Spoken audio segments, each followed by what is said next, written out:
Some losses cut so deep, they change the shape of your soul forever. Levi Hartman knows this truth better than most, having spent 7 years alone in the ancient redwoods, where he built a cabin with his own hands and tried to forget what the forest took from him. The grizzled mountain man thought he'd found peace in his solitude, living off the land and avoiding the world that failed him. But for 3 weeks now, a small creature has been following him through the towering trees. A baby Bigfoot with wide, curious eyes and surprisingly gentle movements, always watching from behind massive tree trunks, never getting too close. The little one seems lost, maybe even frightened, but something about its behavior strikes Levi as oddly familiar. It tilts its head the same way, moves with the same cautious grace he once knew so well. Levi keeps his distance, telling himself it's just another forest mystery. He has no idea this small visitor holds the key to healing his broken heart. What could a baby Bigfoot possibly want with a man who has nothing left to give? Before we jump back in, tell us where you're tuning in from, and if this story touches you, make sure you're subscribed, because tomorrow I've saved something extra special for you.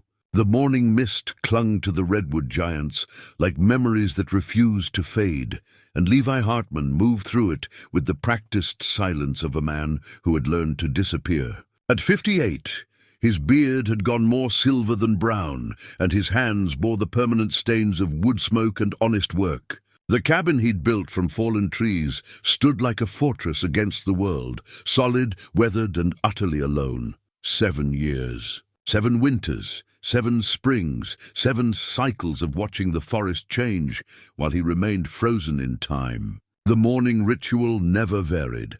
Check the snares, inspect the vegetable garden, split kindling, repair whatever the mountain weather had damaged in the night. Each task performed with the mechanical precision of a man who had replaced feeling with function. The snares hung empty again today, as they had for the past week. Levi's weathered fingers worked the wire loops with automatic efficiency, resetting them along the deer paths that wound between the massive trunks. These trees had stood for centuries before he arrived, and they would stand for centuries after he was gone. There was comfort in that permanence, even if it made his own existence feel insignificant. His cabin sat in a natural clearing where an ancient giant had fallen decades ago, leaving a cathedral of open sky. Levi had chosen this spot not for its convenience, but for its isolation. The nearest neighbor lived 40 miles down a mountain road that barely deserved the name, and the closest town might as well have been on another planet. Out here, the only sounds were wind through branches, the distant call of ravens, and the steady rhythm of his own breathing. The vegetable garden showed the first green shoots of late spring. Potatoes, carrots, onions, crops that could survive his occasional neglect and the mountain's harsh moods. He'd learned to live simply, to need little, to expect nothing from the world beyond these towering trees. It was a hard life, but hard lives had their own kind of mercy. They left little room for the thoughts that could destroy a man if he let them.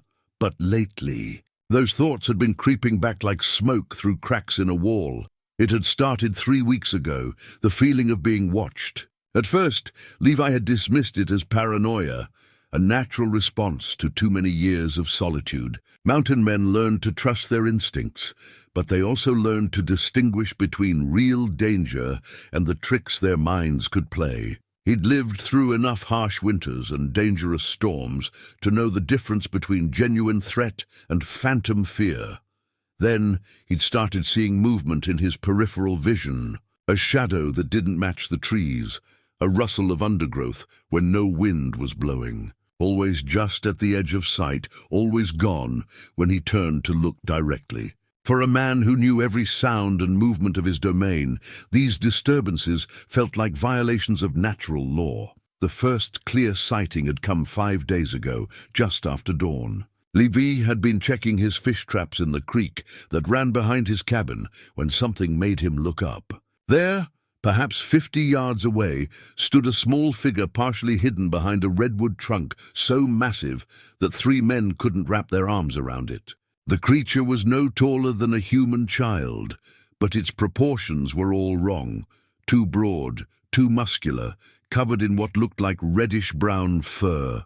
Their eyes had met for perhaps 3 seconds. The creature's gaze held an intelligence that made Levi's breath catch, an awareness that seemed almost human. Then it had simply melted back into the forest, with a grace that seemed impossible for something of its apparent bulk. Levi had stood frozen by the creek for long minutes afterward, his mind struggling to process what he'd seen. Bigfoot was a legend, a campfire story, something for tourists and tabloid newspapers. But the creature watching him had been undeniably real, undeniably there.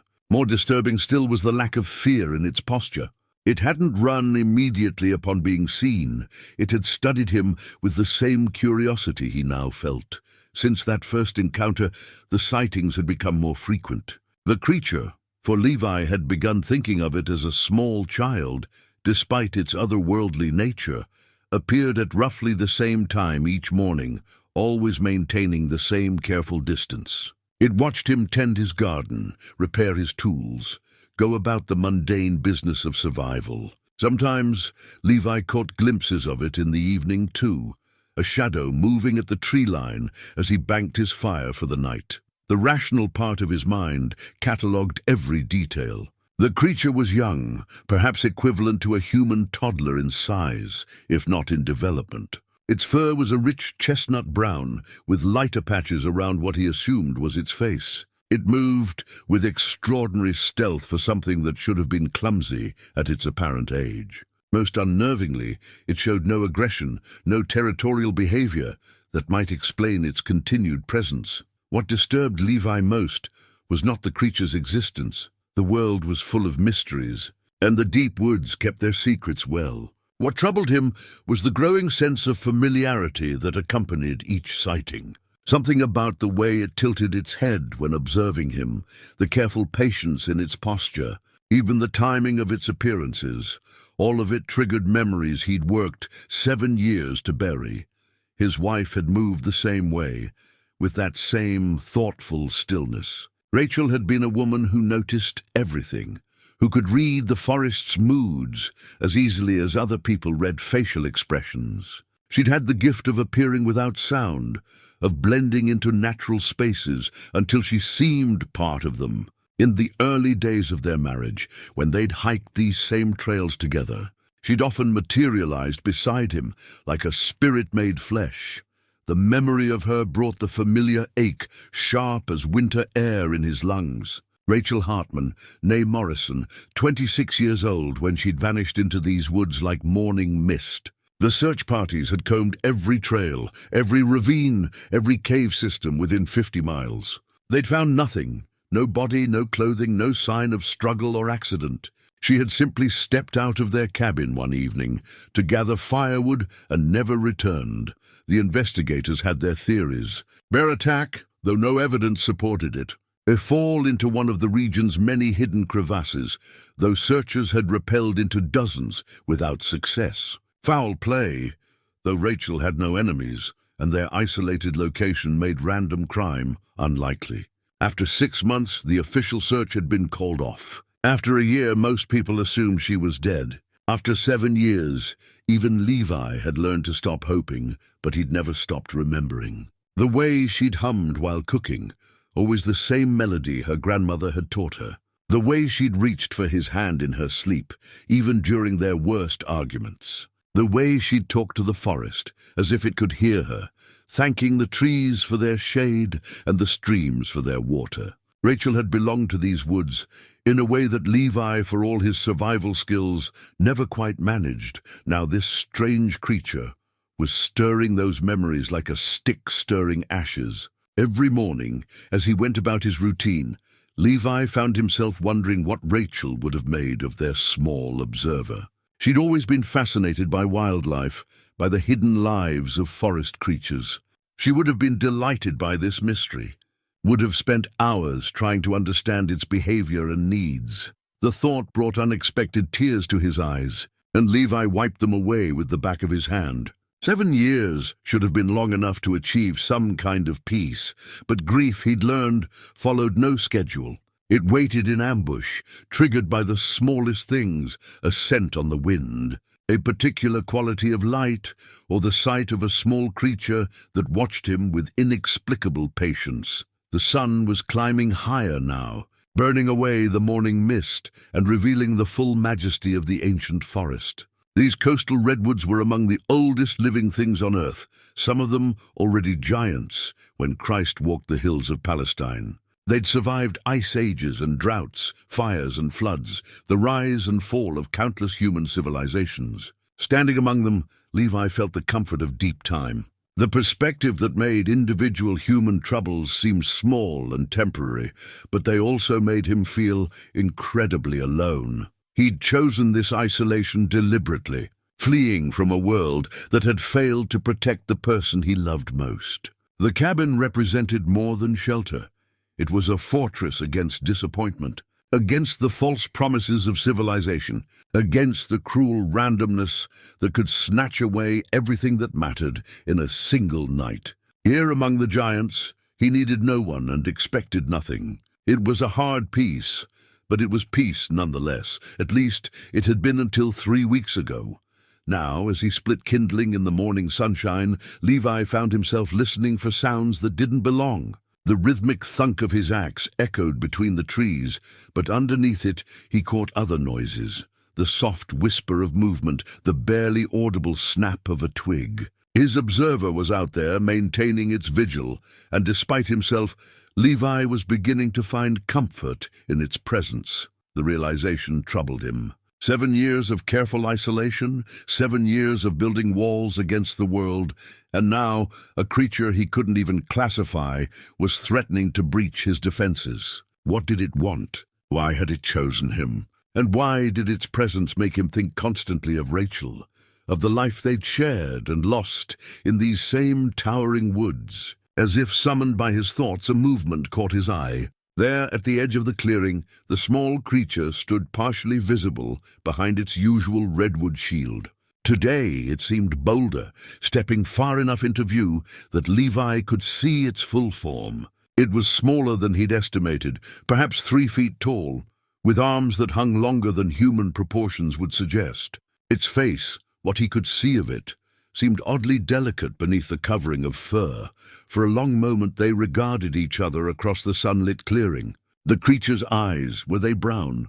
The distance made it hard to tell, held that same careful intelligence he'd noticed before. It showed no fear, no aggression, only that patient watchfulness that had become so familiar. Then, as suddenly as it had appeared, the creature stepped back into the forest's embrace and vanished. Levi stood frozen, axe still raised, feeling as if something important had just occurred, though he couldn't say what. The rest of the morning passed in strange quiet. His usual tasks felt different somehow, performed under the weight of invisible observation. Even when he couldn't see his mysterious watcher, Levi sensed its presence like a constant pressure at the edge of awareness. It was watching, learning, perhaps even judging. The thought should have been unsettling, but instead Levi found it oddly comforting. For the first time in 7 years, he wasn't entirely alone. The 4th week began like all the others, with Levi emerging from his cabin into the grey pre-dawn light, his breath visible in the cool mountain air. The familiar weight of his morning routine anchored him to the present. Check the fire, start the coffee, prepare for another day of careful solitude. But something felt different this morning, charged with an electricity he couldn't name. The baby Bigfoot had grown bolder over the past few days, appearing closer to the cabin, staying visible for longer periods. Yesterday, Levi had spotted it 3 separate times, always watching with that same patient intensity that reminded him so powerfully of Rachel. The similarity was becoming impossible to ignore. A persistent ache that made his chest tight whenever he caught sight of the small figure. As he stepped outside to check his snares, Levi noticed the unusual silence. No bird calls disturbed the morning stillness, no small creatures rustled through the undergrowth. The forest held its breath as if waiting for something momentous to occur. He'd learned to trust these subtle signals over his years in the wilderness. Nature always knew when change was coming. The first snare hung empty, as expected. The second showed signs of disturbance, but no catch. It wasn't until he reached the third, positioned along a well-worn deer path near the creek, that Levi's world tilted on its axis.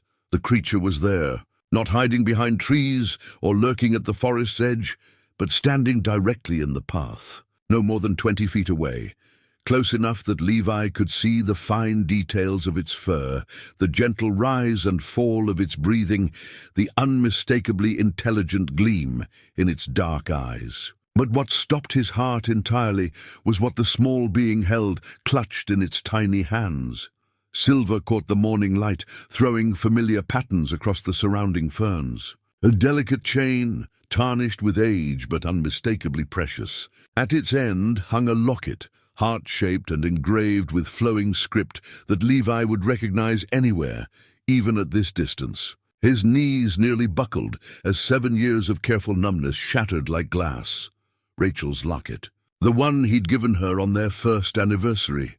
The one she'd worn every day of their marriage. The one that had disappeared with her into the darkness of that terrible night. Now it hung from the small hands of an impossible creature, catching the light like a fragment of his broken past, made manifest. "No," he whispered, the word torn from his throat. "That's not possible." The baby Bigfoot tilted its head at the sound of his voice, and the gesture was so achingly familiar that Levi's vision blurred with sudden tears. Rachel had done exactly the same thing when she was thinking, processing, trying to understand something complex. This creature moved like her, held its head like her, even seemed to breathe with her rhythm. Levi took a careful step forward, his hands raised in what he hoped was a peaceful gesture. The creature didn't flee, but it didn't approach either. Instead, it held out the locket, extending it toward him like an offering. The chain caught the strengthening sunlight, throwing rainbow fragments across the moss-covered ground. "Where did you get that?" Levi's voice cracked with emotion. "Where did you find it?" The baby Bigfoot made a soft sound, not quite human, but definitely communicative. It was a questioning noise, gentle and uncertain, as if it were trying to bridge a gap between their two species. The locket continued to dangle from its small fingers, swaying slightly in the morning breeze. Memories crashed over Levi like a landslide. He remembered buying the locket in the little jewelry shop in Crescent City, spending 3 weeks' wages on something that would make Rachel smile. He remembered the way her eyes had lit up when he'd fastened the chain around her neck, how she'd traced the engraved heart with her fingertip.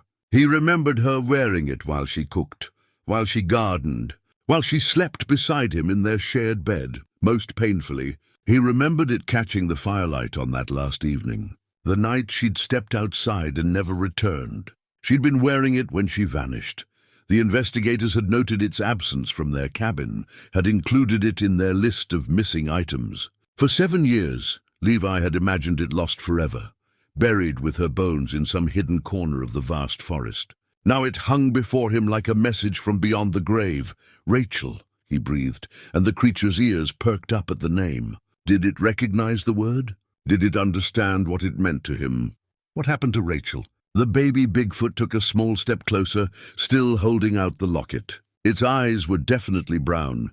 Levi could see now, not the warm chocolate brown of Rachel's eyes, but close enough to twist his heart. There was something else in those eyes, too. Something that looked almost like recognition, as if the creature knew exactly what the jewelry meant and why it would matter to him. Levi reached toward the offered locket with trembling fingers, but the movement seemed too sudden for the creature's comfort. It stepped backward, not fleeing, but maintaining the distance between them.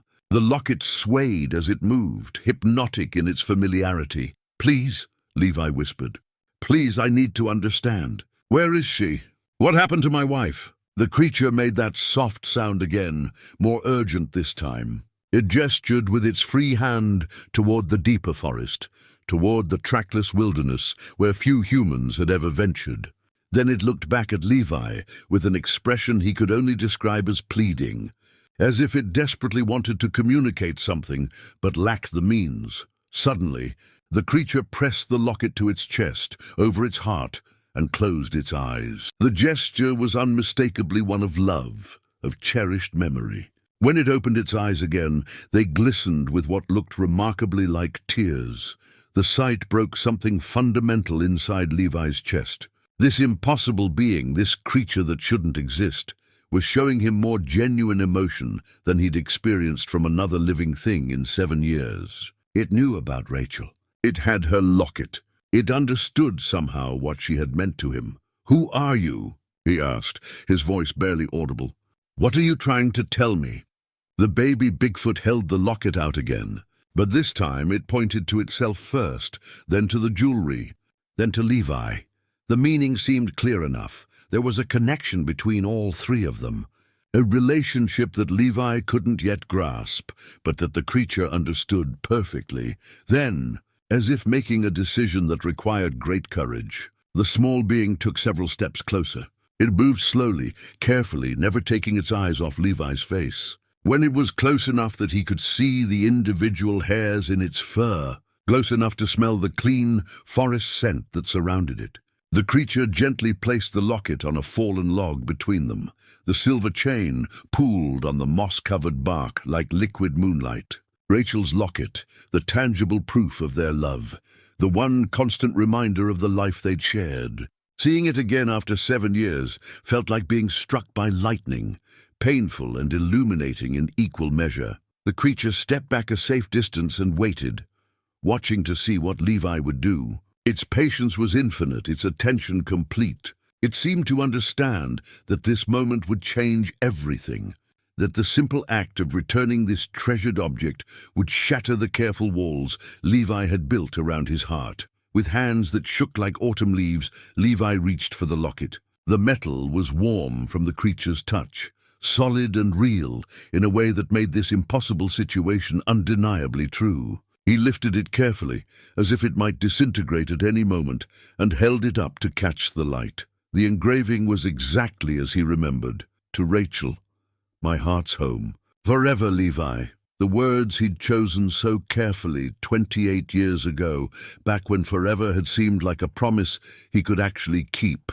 The locket opened at his touch, revealing the tiny photographs inside, their wedding picture on one side, a candid shot of Rachel laughing in a meadow full of wildflowers on the other.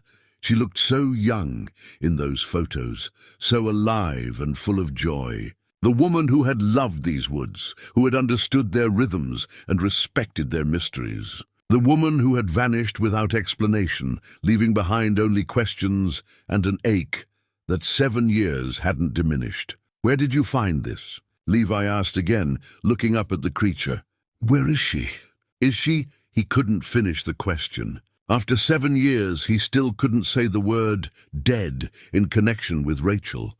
The baby Bigfoot pointed again toward the deep forest, then made a complex gesture with its hands that Levi didn't understand. It seemed frustrated by the language barrier, desperate to communicate something important but unable to bridge the gap between their species. Then the creature did something that stopped Levi's heart entirely. It reached up and touched its own chest over its heart, with the same gesture Rachel had made whenever she talked about things that mattered deeply to her. It was such a specific mannerism, so uniquely hers, that seeing it replicated by this impossible being made the world spin around him. "How do you know that?" he whispered. "How do you know her gestures?" The creature's response was to point at him, then at itself, then toward the forest depths where it insisted some answer waited. The meaning was becoming clearer. There was a connection between Levi, this creature, and something hidden in the trackless wilderness beyond his small domain. As the morning sun climbed higher, burning away the last of the mist, Levi clutched Rachel's locket to his chest and stared at the small being that had upended his carefully constructed world. 7 years of questions suddenly demanded answers. 7 years of grief cried out for resolution. And this impossible creature, with its patient eyes and familiar gestures, seemed to hold the key to everything he'd lost. The baby Bigfoot watched him with an expression that seemed almost hopeful, as if it had been waiting for this moment as long as Levi had been dreading it. Then, with a final meaningful look, it melted back into the forest as silently as morning mist. But everything had changed. The locket in Levi's hands was proof that his hermit existence, his careful isolation, his attempts to forget, all of it had been built on incomplete information.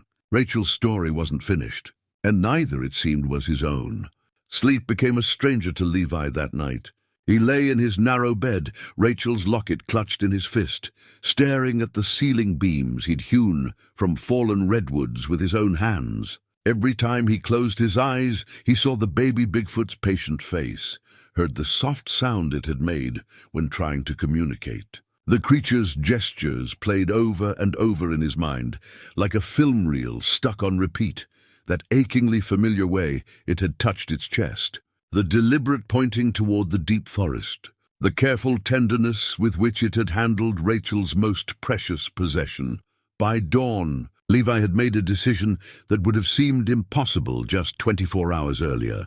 He was going to find answers, no matter how long it took or how far into the wilderness he had to venture. The hermit, who had spent 7 years avoiding all contact with the world, was about to become a hunter, not of game, but of truth. He began that morning by fashioning a makeshift journal from paper he'd been saving for kindling, and the stub of a pencil he used for marking his calendar. If he was going to track an impossible creature, he needed to approach it systematically, documenting everything he observed. The mountain man in him understood that survival often depended on patience and attention to detail. The first entry, written in his careful script, read simply, Day 1. Creature returned Rachel's locket. Knows her gestures. Points toward deep forest. Must understand connection. The baby Bigfoot appeared again that morning, just after Levi finished his coffee. It stood at the edge of the clearing, no longer hiding behind trees, but still maintaining a respectful distance. Through his cabin's single window, Levi watched it for nearly an hour, noting everything in his journal. The creature's height, approximately 3 feet. Its coloring, reddish-brown fur with lighter patches around the face and hands. Its behavior, alert but calm, showing no signs of aggression or fear. Most importantly, he noted its eyes. They tracked his movements with unmistakable intelligence, following him as he moved about the cabin. When Levi held up Rachel's locket to the window, the creature nodded, actually nodded like a human, acknowledging something important. Day 1. Subject shows clear recognition of R's locket. Nodding behavior suggests human-like communication skills. No aggression observed.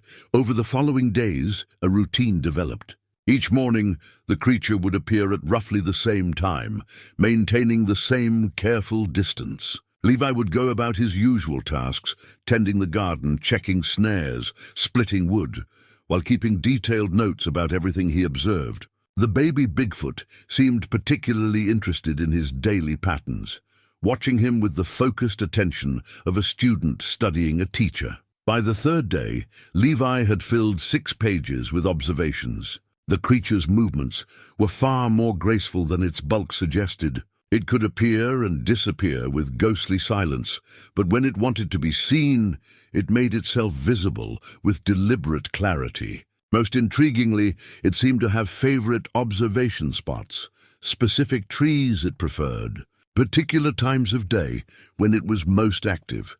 Day 3, subject prefers large redwood 50 yards northwest of cabin. Always positions itself where morning sun illuminates its location. Deliberate visibility suggests desire for contact. The breakthrough came on the 4th morning. Levi was splitting kindling when he heard a soft sound behind him.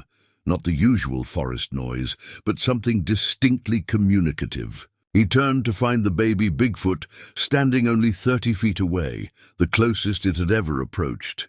In its small hands, it held something that made Levi's breath catch. Another piece of jewelry, a simple silver bracelet he recognized immediately. Rachel had worn it on their wedding day, a gift from her grandmother. Like the locket, it should have vanished with her into the forest depths 7 years ago. Where are you finding these? Levi asked softly, not moving closer but keeping his voice gentle. Where did Rachel go? The creature held up the bracelet, letting it catch the morning light, then gestured again toward the deep forest. But this time, it added something new to its communication. It pointed to itself, then to the bracelet, then to Levi, then to the mysterious depths beyond the clearing. The message seemed clear. It wanted him to follow. Levi wrote frantically in his journal that evening, Day 4, subject produced R's wedding bracelet. Clear invitation to follow into deep forest. Connection between creature and R's possessions suggests knowledge of her fate. Must decide whether to trust this impossible guide. The internal struggle was overwhelming. 7 years of isolation had taught Levi to be cautious, to trust only himself and his proven survival skills. But the evidence was mounting that this creature held answers to questions that had tormented him for years. The jewelry, the familiar gestures, the patient intelligence in those brown eyes, all of it pointed to a connection with Rachel that defied rational explanation. By the end of the first week of active observation, Levi had documented dozens of behavioral patterns. The creature showed remarkable consistency in its daily routine, appearing at dawn and dusk with clockwork regularity. It never approached when Levi was armed, seeming to understand the implications of weapons. Most telling, it reacted to Rachel's name with unmistakable recognition, its ears perking up and its posture becoming more alert whenever Levi spoke it aloud. Day 7, subject's response to R's name confirms recognition. No longer question whether it knew her. Question becomes, how intimately? The second week brought new discoveries. Levi began testing the creature's communication abilities, speaking to it in simple, clear sentences while watching for responses. The baby Bigfoot couldn't speak, but it clearly understood much of what he said. When Levi asked about Rachel, it would nod and gesture toward the forest.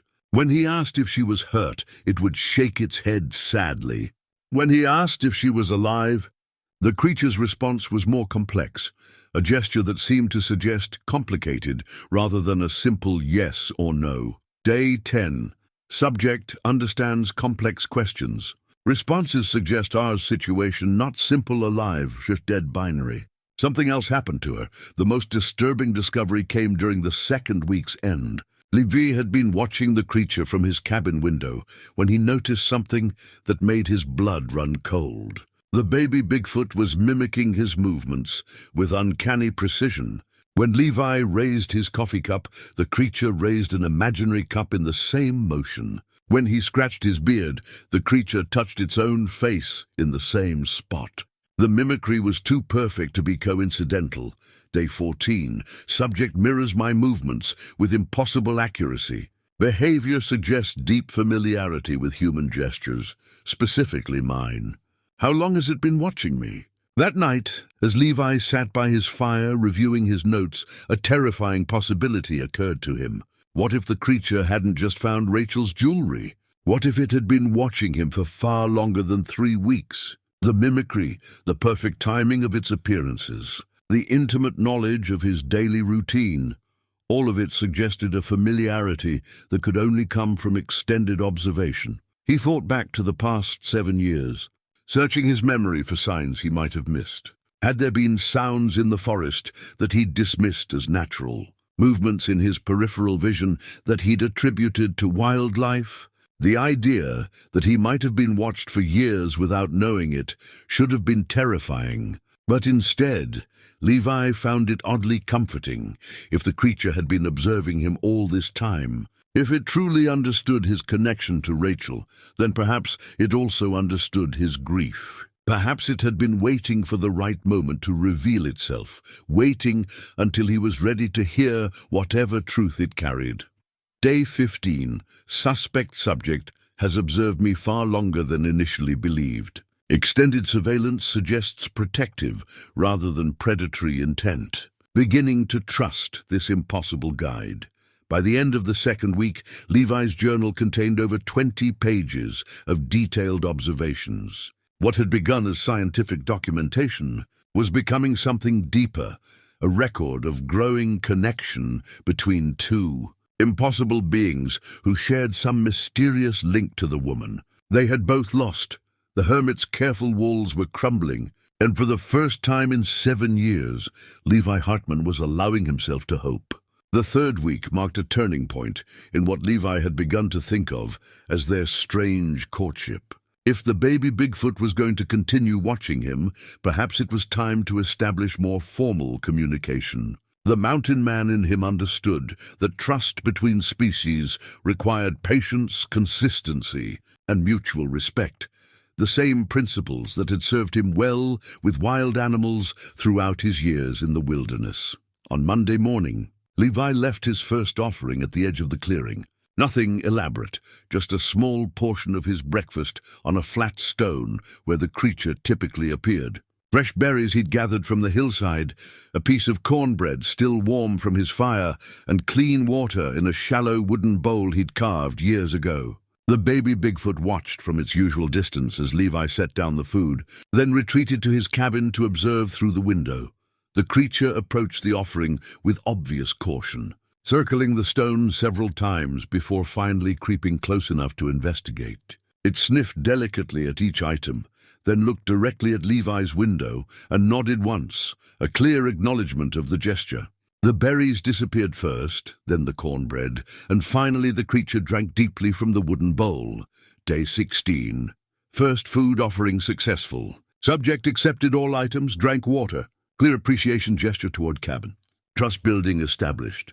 What surprised Levi most was what happened next. The baby Bigfoot didn't simply take the food and disappear. Instead, it carefully arranged the empty bowl and plate in a neat stack on the stone, then added something of its own, a small bundle of wild herbs that Levi recognized as having medicinal properties. The gesture was unmistakably one of reciprocity, a gift offered in return for kindness received. The exchange became a daily ritual. Each morning, Levi would leave food and water at their designated meeting stone. Each evening, he would find his dishes cleaned and stacked, accompanied by some small gift from the forest, medicinal plants, particularly beautiful stones or interesting pieces of wood worn smooth by creek water. The baby Bigfoot was showing him that it understood the concept of fair exchange, of relationship built on mutual benefit. By the fourth day of this routine, something remarkable happened. Levi was placing the morning offering when he heard a soft sound behind him. He turned to find the creature standing less than 10 feet away, no longer hiding or maintaining its usual careful distance. This close, he could see details that had been invisible from across the clearing.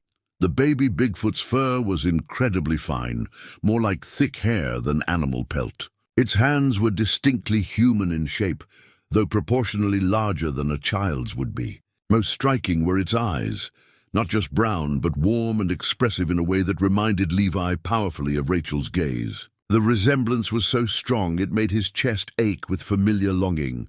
"Hello there," Levi said softly, keeping his voice gentle and non-threatening.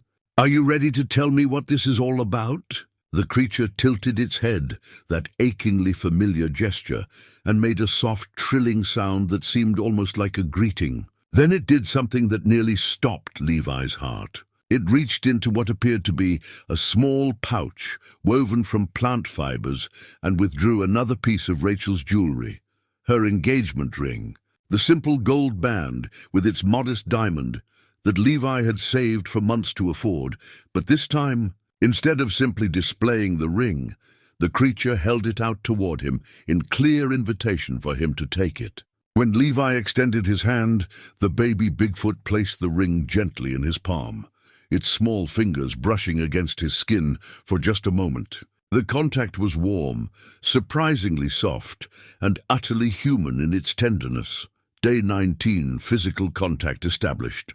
Subject returned R's engagement ring through direct hand transfer. Touch gentle, deliberate, trusting. Major breakthrough in communication.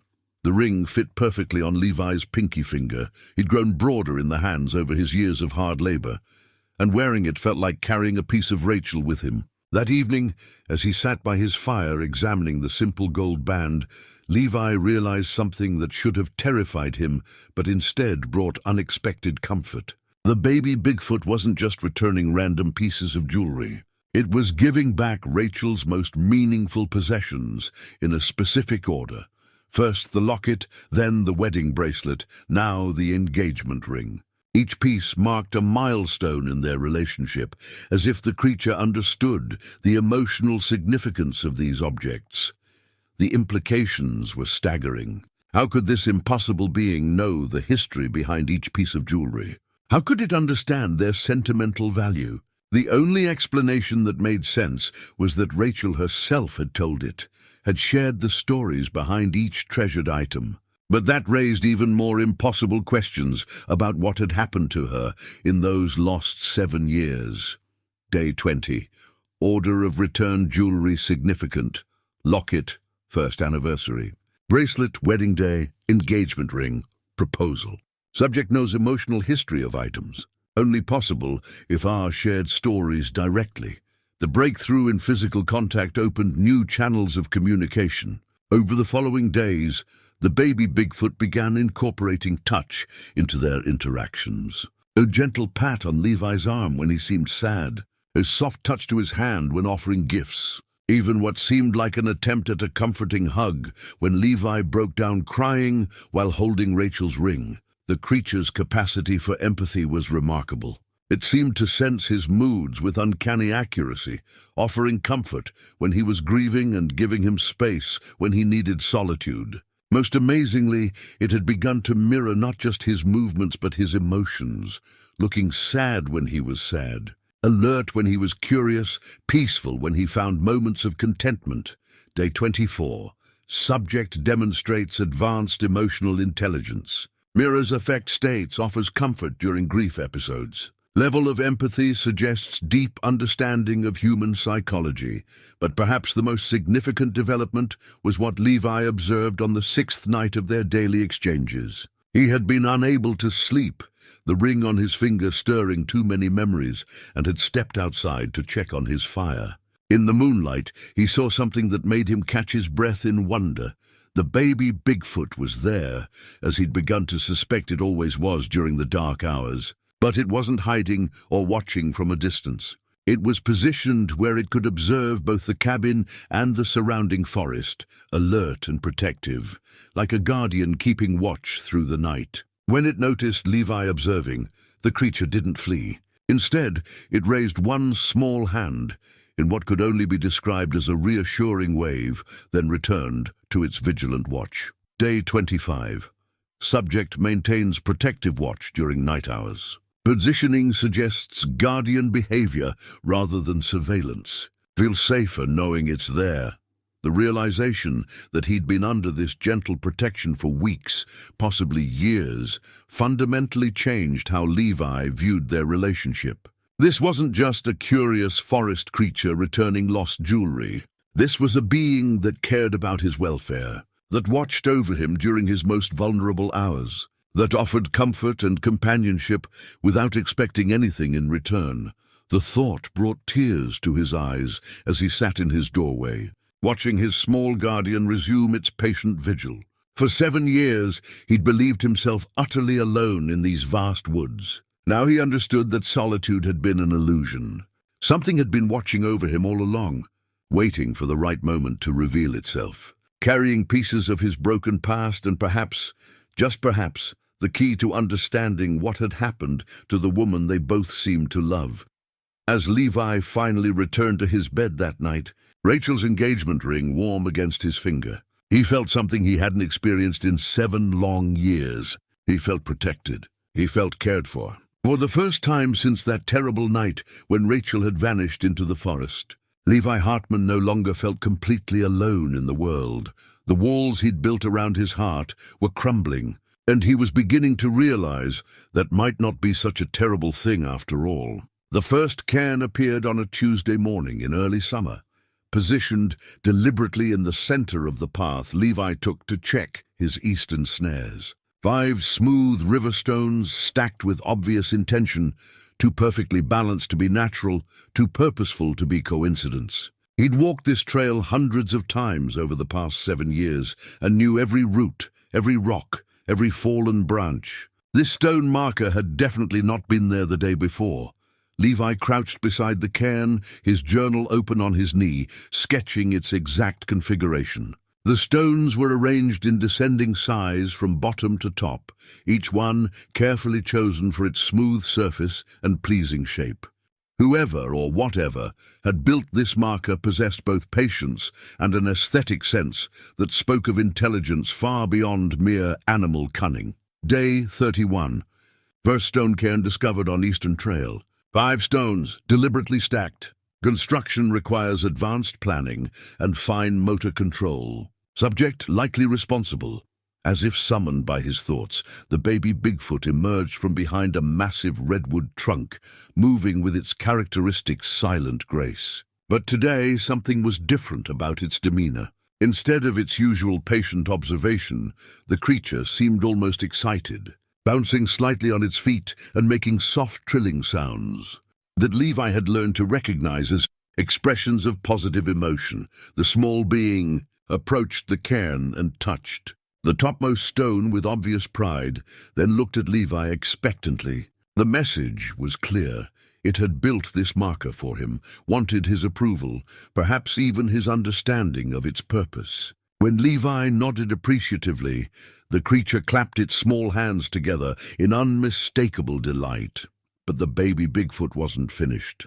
It moved past the cairn, following the trail for perhaps 20 yards before stopping and gesturing for Levi to follow. Its body language conveyed urgency mixed with anticipation, like a child eager to show a beloved adult some wonderful discovery. Levi followed, his mountain-trained senses on high alert. The trail here led deeper into the forest than he typically ventured, toward regions where the ancient trees grew so thick that sunlight became a rare and precious commodity. He'd explored some of these areas during his first years in the wilderness, but had always turned back when the terrain became too challenging, or when the sense of intrusion upon sacred spaces grew too strong. 20 minutes of careful hiking brought them to a second cairn, this one constructed from 7 stones of varying colors: gray granite, red sandstone, white quartz. It stood beside what appeared to be a game trail, though the tracks Levi could make out seemed unusually large and strangely shaped. The baby Bigfoot touched this marker as well, then continued forward with the same expectant energy. Day 31 continued. Second cairn discovered. 7 stones, multiple rock types, positioned at junction of unusual trail. Tracks suggest large bipedal creatures, evidence of organized intelligence.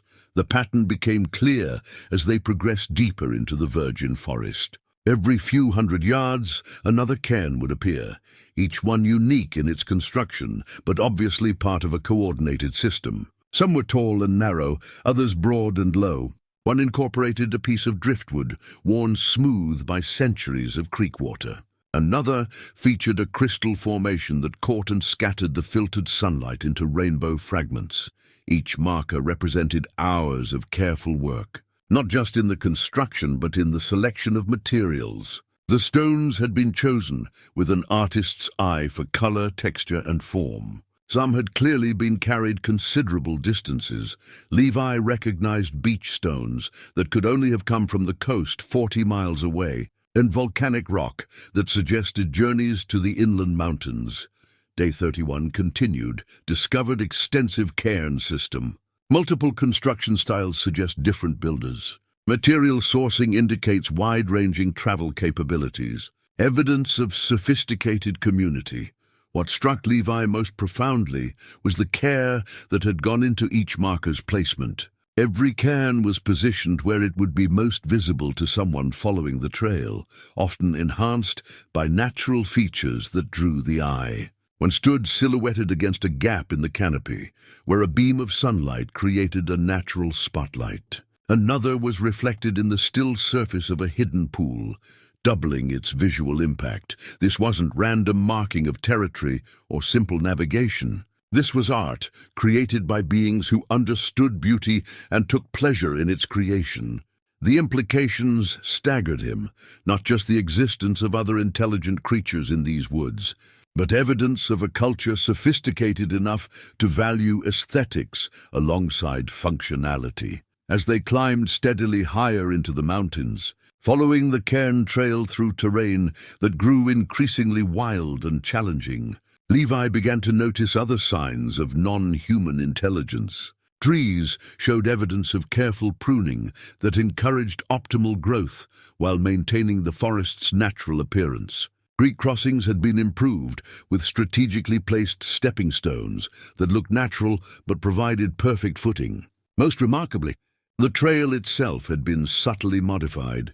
Rocks moved, roots cut, obstacles cleared, creating a path that felt natural but was far more navigable than virgin wilderness should be. Day 31 continued. Trail shows evidence of maintenance and improvement. Modifications blend seamlessly with natural environment. Suggests long-term habitation by highly intelligent beings. The baby Bigfoot moved through this enhanced landscape with obvious familiarity, never hesitating at trail junctions, never uncertain about direction. This was clearly its territory, as familiar to it as Levi's own clearing had become to him. But unlike Levi's solitary domain, this realm showed evidence of community, multiple builders, coordinated effort, shared vision. After 3 hours of steady climbing, they reached what appeared to be a significant waypoint. Here the cairn was larger and more elaborate than any they'd encountered. A spiral construction of alternating dark and light stones that rose nearly 4 feet from the forest floor. It was undeniably beautiful. A piece of sculpture that would have been impressive in any human gallery, but it was what surrounded the cairn that made Levi's breath catch in his throat. The trees here showed clear signs of deliberate shaping, branches pruned and guided to create natural archways, living sculptures that must have taken decades to achieve. The ground itself had been modified, with mossy terraces that provided natural seating areas facing the impressive stone marker. This was a gathering place, a location of significance to whatever community had created this extensive trail system. The baby Bigfoot approached the spiral cairn with obvious reverence, touching it gently before settling onto one of the moss-covered terraces. It gestured for Levi to join it, its expression somehow conveying both invitation and solemn respect for the sacred nature of this space. As Levi settled beside his small guide, looking out over the carefully tended grove, he began to understand that he'd been brought to witness something extraordinary. This wasn't just evidence of intelligent life in the deep forest. This was proof of a sophisticated civilization that had existed alongside human society for generations. Perhaps centuries without detection, the baby Bigfoot reached into its fiber pouch and withdrew something that made Levi's heart skip. Another piece of Rachel's jewelry, her grandmother's pearl earrings, the ones she'd worn to their wedding. But this time, the creature didn't simply hand them over. Instead, it held them up to catch the dappled sunlight filtering through the living archways, then placed them carefully at the base of the spiral cairn. The gesture was unmistakably ceremonial, a offering placed in a sacred space. The baby Bigfoot then looked at Levi with an expression that seemed to carry immense weight. Sadness, love, hope, and something else he couldn't quite identify. It was the look of someone sharing a profound secret, someone revealing the deepest truth they possessed. Day 31 evening. Reached Sacred Grove. Evidence of long-established community with advanced aesthetic sensibilities. As earrings placed as offering at ceremonial cairn. Significance unclear but profound. As the afternoon light began to fade and they prepared for the return journey, Levi realized that everything he thought he knew about these woods, about isolation, about solitude, about being alone, had been fundamentally wrong. He'd been living on the edges of a hidden world, a realm where intelligence took forms he'd never imagined, and where his lost wife had somehow played a role he was only beginning to understand.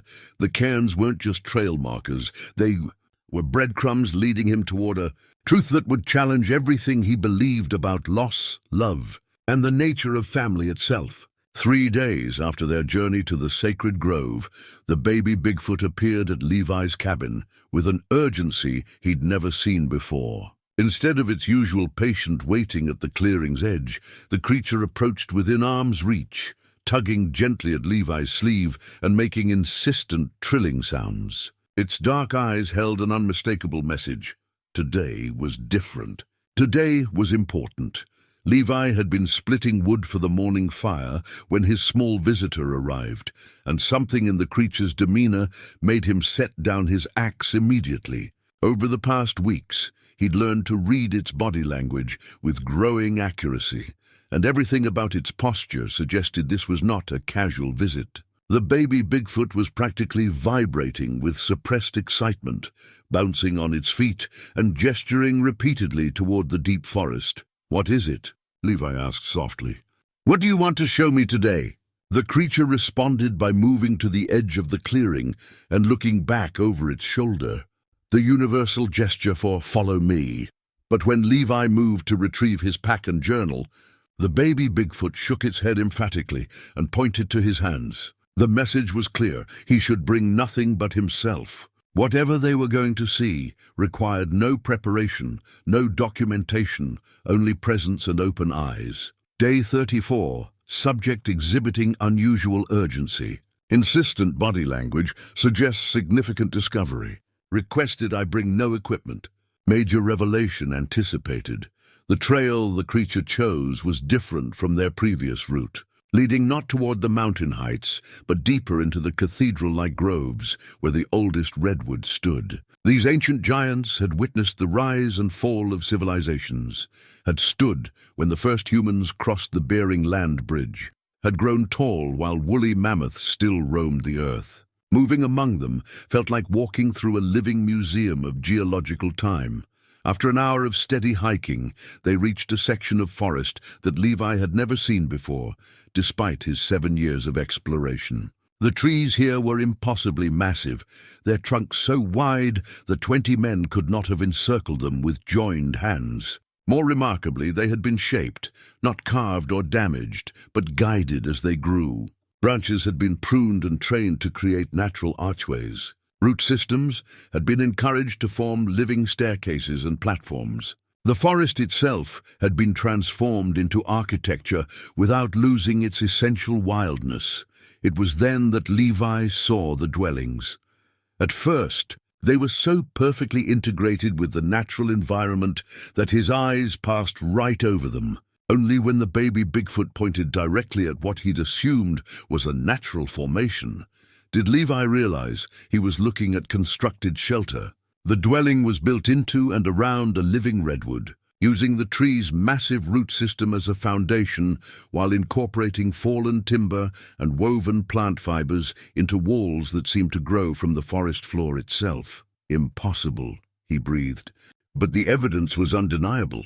As his eyes adjusted to what he was seeing, more structures became visible throughout the grove. Some were built high in the branches, accessed by spiraling root staircases that had been guided into perfect symmetry. Others nestled between massive trunks, their walls formed from living wood and their roofs from carefully woven branches that still bore green leaves. The baby Bigfoot led him closer to the nearest dwelling, and Levi could see the incredible sophistication of its construction. The walls were not simply stacked timber, but intricately fitted pieces that created perfect weatherproofing without the use of any metal fasteners or modern tools. Windows were formed from gaps between living branches that had been trained to grow in precise patterns. Everything was designed to work with the forest rather than against it, creating shelter that enhanced rather than diminished the natural environment.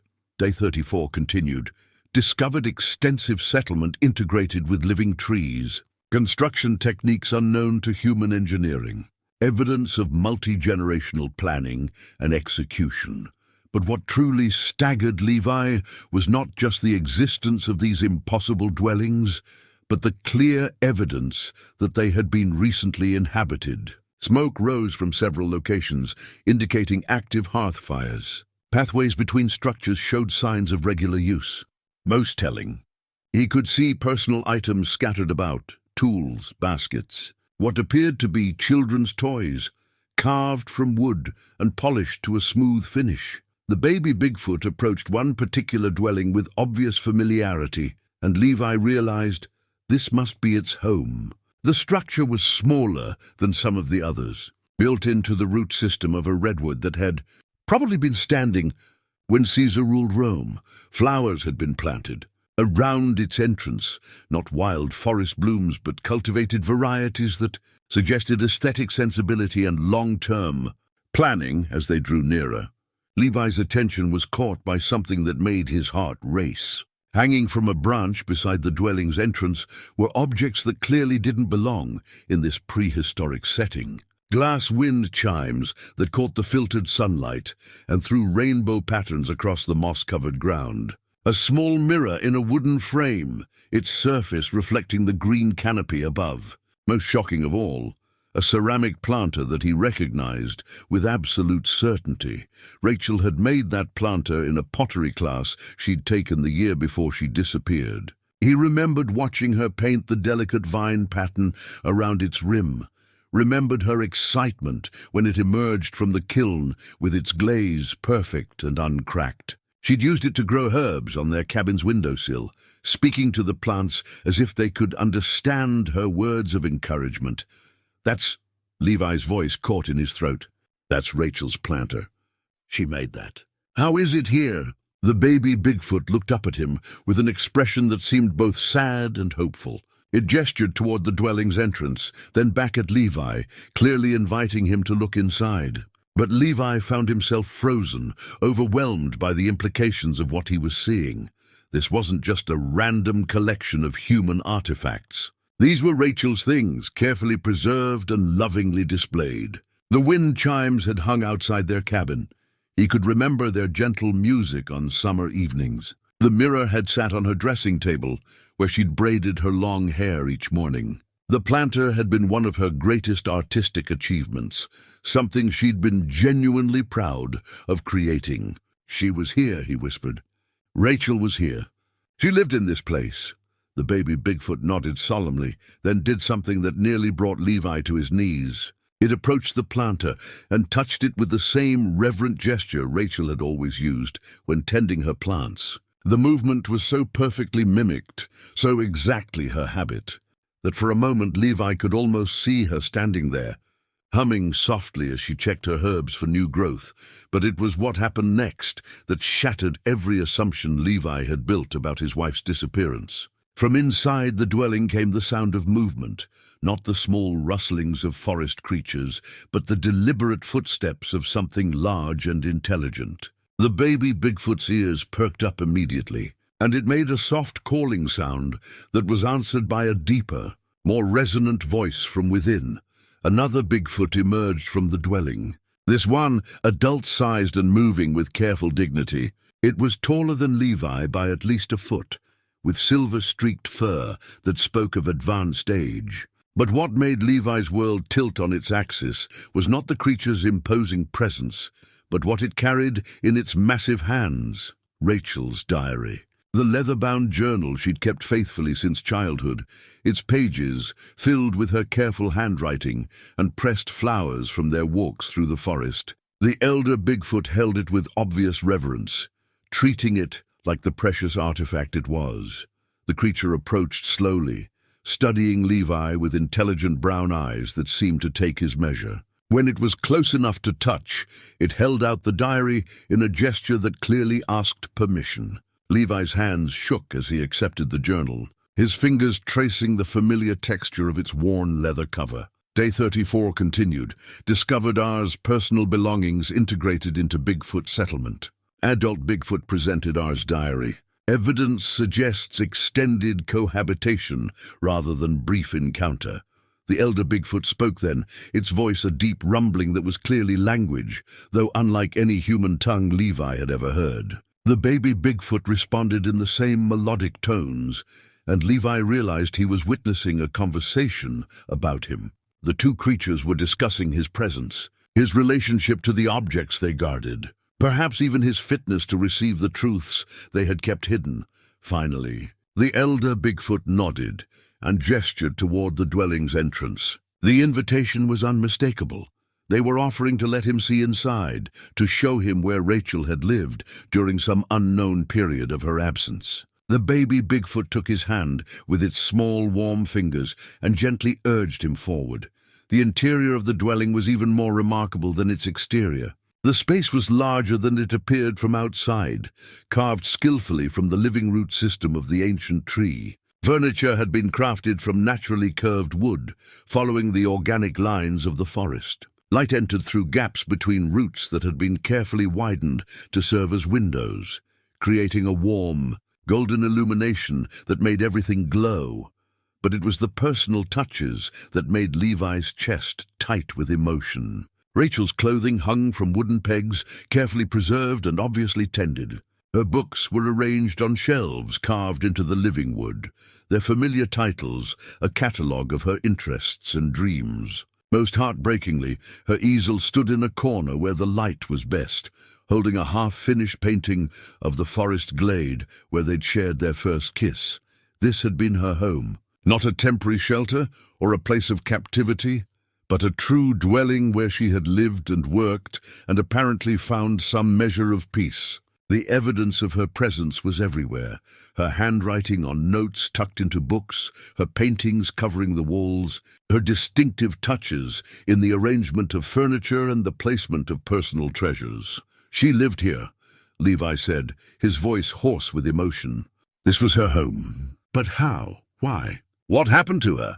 The baby Bigfoot responded by moving to a wooden chest near Rachel's easel and withdrawing something that made Levi's heart stop entirely. It was a photograph he'd never seen before. Rachel standing beside the elder Bigfoot in this very dwelling, both of them smiling at the camera. But it was not just any photograph. Written on the back, in Rachel's unmistakable handwriting, were words that changed everything. My new family understands what I'm becoming. They're helping me prepare for the change. The truth, when it hit him, was more devastating than any explanation he'd imagined during 7 years of wandering. Rachel hadn't been killed or kidnapped. She had found this community, had been accepted by them, had chosen to stay. The question that tore at his heart was the one he'd been avoiding since the moment he'd seen her locket. Had she chosen this life over the one they'd shared together?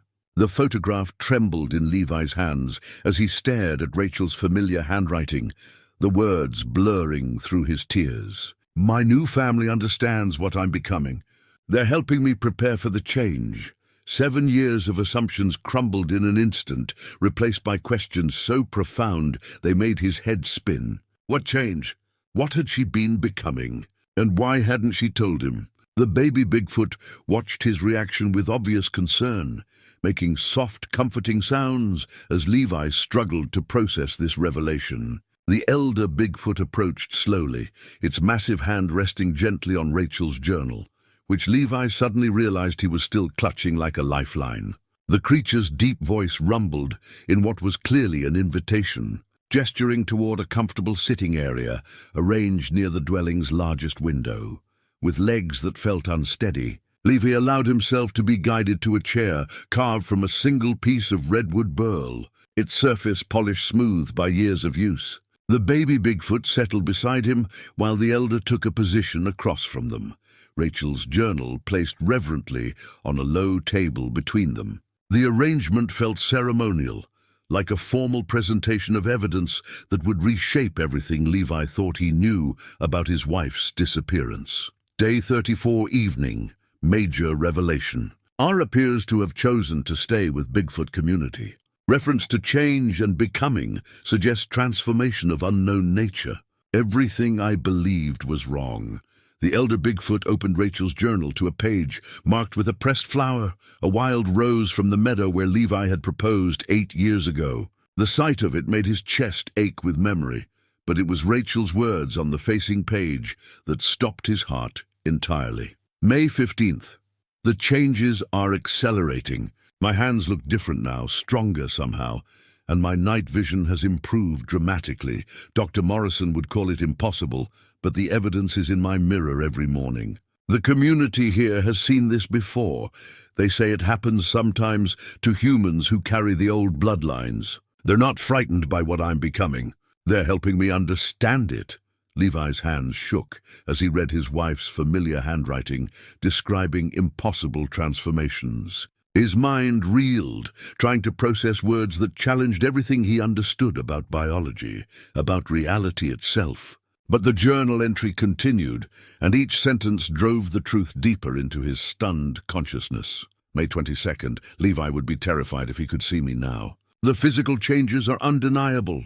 My proportions shifting, my strength increasing, hair growing in places it never did before. But it's not just physical.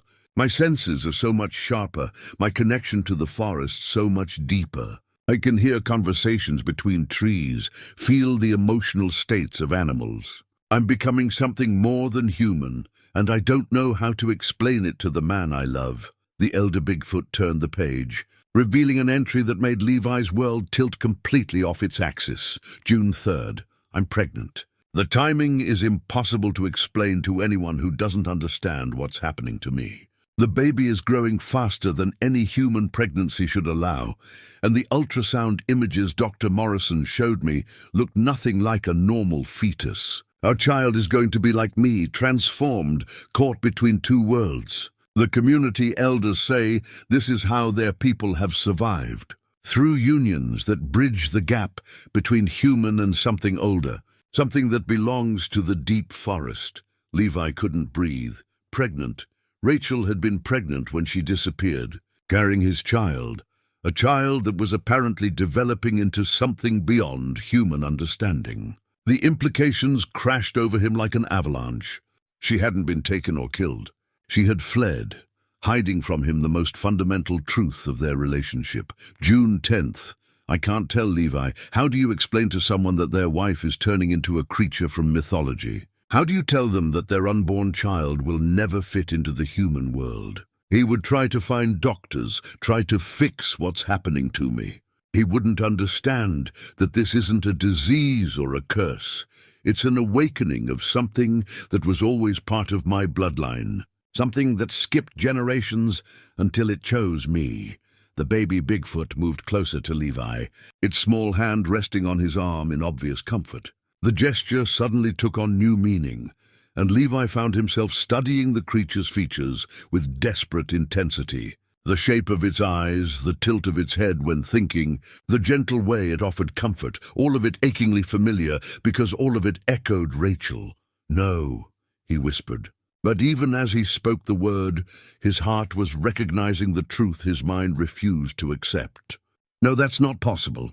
The elder Bigfoot rumbled something in its melodious language, and the baby responded with sounds that were unmistakably words, though in no tongue Levi could understand. They were having a conversation about him, about what he was ready to learn, about whether he could handle the full magnitude of what they were revealing. Rachel's journal held more entries, and the elder Bigfoot continued turning pages with infinite patience, allowing Levi to read at his own pace as the impossible truth unfolded.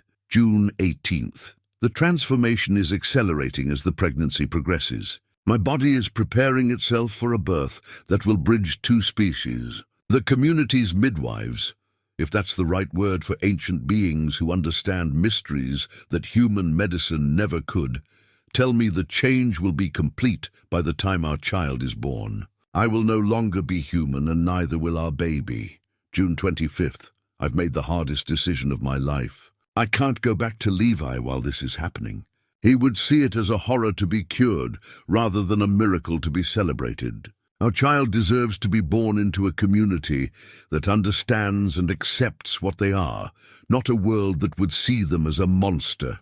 I have to let him believe I'm dead, rather than let him watch me become something he couldn't love. Tears streamed down Levi's face as he read his wife's agonized words, understanding for the first time the impossible choice she'd faced. She had protected him from a truth she believed would destroy him, sacrificing her own happiness to shield him from what she saw as an unbearable reality. July the 2nd. The birth is coming soon. I can feel our child moving differently now, stronger than any human baby should be. The elders say the transformation will be complete for both of us once they're born. I'll be able to stay with our baby, to raise them in a community where they'll never be seen as different or wrong. But I'll never be able to return to the woman Levi married. That part of my life ends when this new one begins. The journal's final entries were sparse, written in handwriting that was recognizably Rachel's, but somehow different, stronger, more confident, touched with a wildness that spoke of fundamental change. July 15th, our son was born today. He's perfect, beautiful and healthy and unmistakably ours, though he'll never fit into the human world. The transformation is complete now. I look in the mirror and see someone who resembles the woman Levi loved, but I know I could never go back. This is who I was always meant to be. July 30th, I've decided to call him Samuel, after Levi's grandfather. He has his father's eyes and his mother's stubborn spirit. The community has accepted us both completely. This is our home now, our family. I pray that someday Levi will understand that this wasn't abandonment. It was love in its purest form, protecting the people who matter most from a truth too heavy to bear. The baby Bigfoot, Samuel, made a soft sound that Levi suddenly recognized as his own name, spoken in a voice that could never form human words. The creature's eyes held depths of intelligence and emotion that spoke of a mind far more complex than his size suggested. When he looked at Levi, it was with the gaze of someone who had been waiting his entire young life for this moment of recognition. "You're my son," Levi whispered, his voice breaking on the words. "You're Samuel. You're our baby." The child he'd never known existed nodded gravely, then moved to nestle against Levi's side with a trust that spoke of genetic memory, of bonds that transcended species and form. This was his son, transformed, impossible, beautiful, who had been watching over him for 7 years, protecting him from dangers he'd never even perceived.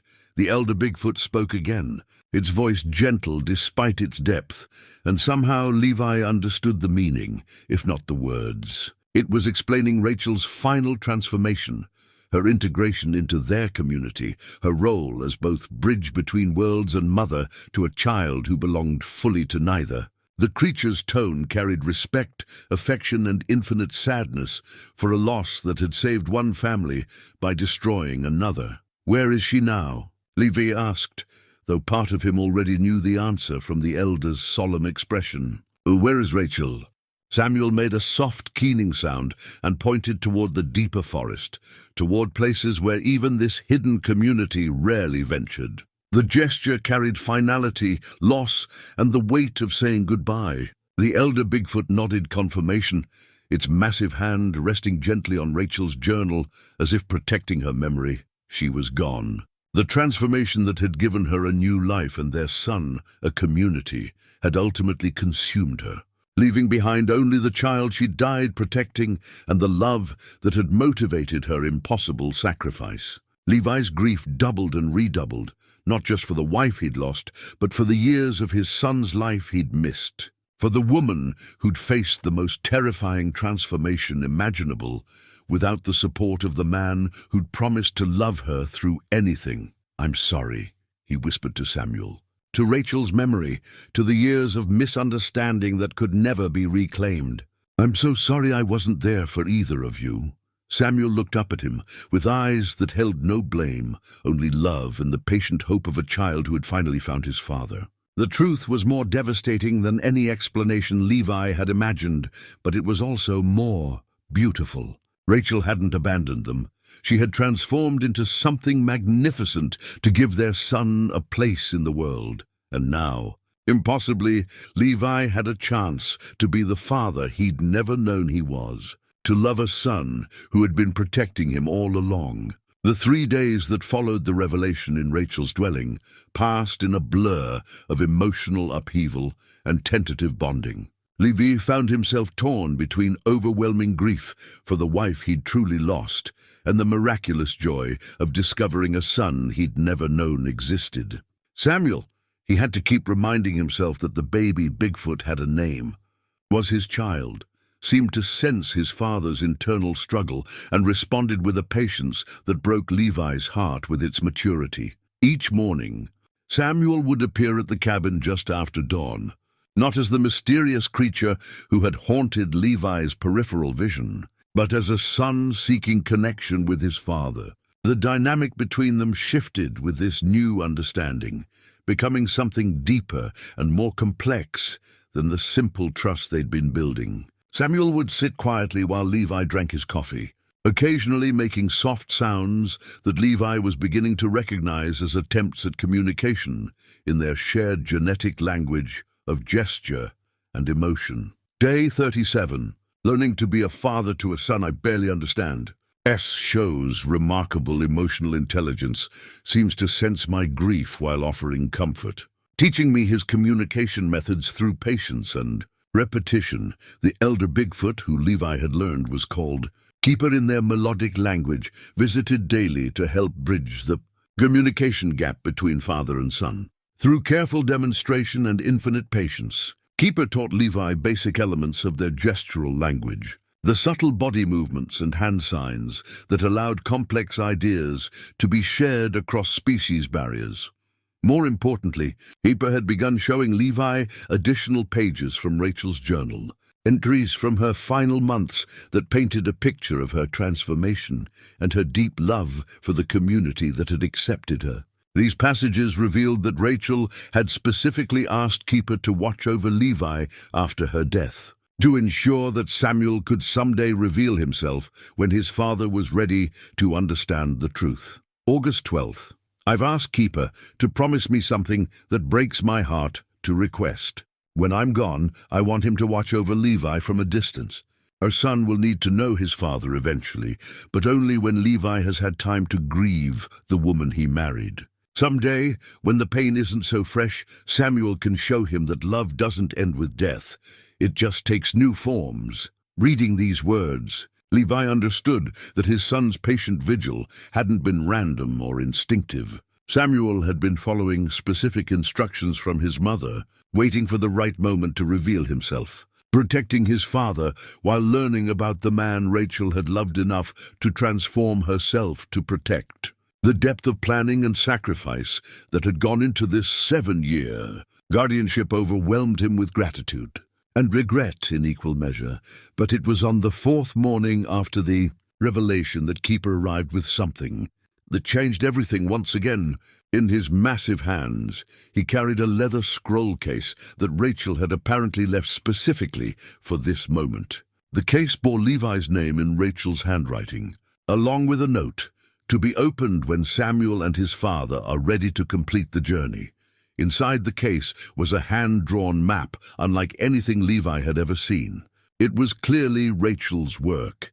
He recognized her artistic style and attention to detail, but it depicted areas of the forest that he'd never known existed. The map showed the cairn trail they'd followed, the hidden settlement where Rachel had lived, and something beyond both, a location marked with symbols that seemed to indicate great significance to the Bigfoot community. The Heart Grove, Keeper explained in his rumbling mixture of human words and gestural language, where Rachel's spirit rests, where answers wait. The map revealed that their journey so far had been merely the beginning. The true destination lay deeper in the wilderness than any human had ever traveled, in a place where the ancient forests held their deepest secrets. According to Keeper's careful explanations, this was where Rachel had undergone her final transformation, where she had chosen to complete her change from human to something beyond either species. Day 40. Discovered R left map to final destination. Heart Grove appears to be location of her final transformation. Keeper indicates this is where complete truth awaits. Must decide whether ready for ultimate revelations. The decision to make this pilgrimage wasn't easy. Levi understood instinctively that whatever they found in the Heart Grove would be final, would close the chapter on his life with Rachel while opening an uncertain future with Samuel. The journey would take them far from his cabin, deep into wilderness where survival would depend entirely on his son's knowledge and Keeper's guidance. But the alternative living with incomplete truth, never fully understanding what Rachel had become or why she'd made her impossible choices, was unbearable. After 7 years of questions, Levi needed answers, no matter how painful they might be. Samuel seemed to understand the weight of this decision. On the evening before their planned departure, he approached Levi with something unprecedented: physical affection offered freely rather than as comfort during distress. The small being climbed into Levi's lap as he sat by the fire, settling against his chest with complete trust. For the first time, Levi truly felt like a father.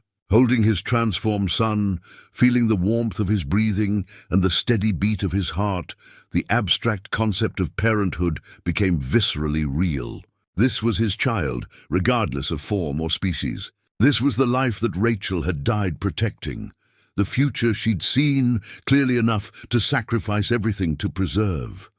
"I love you," Levi whispered into Samuel's soft fur. "I don't understand what you are or what's happening to us, but I love you."